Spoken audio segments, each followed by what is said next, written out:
Hi, hello to all! Dito naman si Ateng. Excited sa travel goals ko nun niya.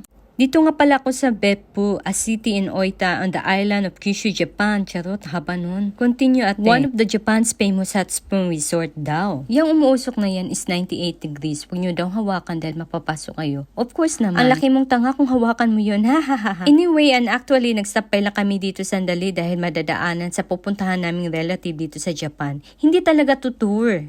Dahil nandito na nga kami, pinuntahan namin tong sikat na place na tinatawag nilang Hell's Beppu. Hell's in Japanese word is Jigoku. Sa Tagalog, impyerno. Impyerno pala tong napuntahan namin mga bes. Atayoy. Pero ang ganda niya, oh, look. Ito lang atang impyernong mapapawaw ka. Wow. Charote. Tinatawag ang hell dahil kumukulungan naman ang tubig dito. Itong onsen na to ay tinatawag na sea hell. Popular activity dito sa Beppu is known as Jigoku Meguri or Tour of the Hells. Ito naman is Blood Pond Hell or Chinoike Jigoku. There are 7 spectacular hot springs in Beppu. No, rather 8, 9?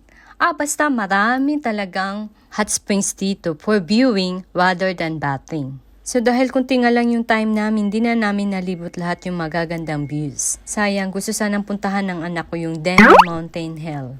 So dahil nauho, syempre iinom. Ay, grabe bes. Grabe din mga mare. Pumunta kami dito during peak ng summer ng Japan.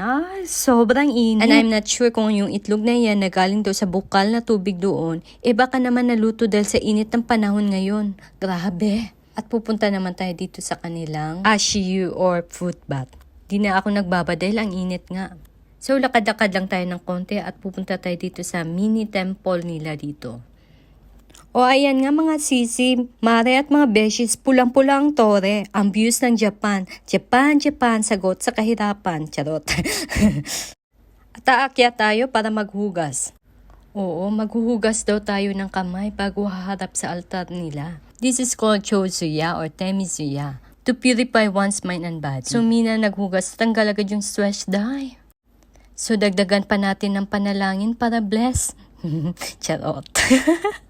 So I'm happy na nakatour ako sandali dito sa Beppu and hope na maka-explore pa ako more dito sa place na ito. Thank you for watching. Bye-bye. God bless.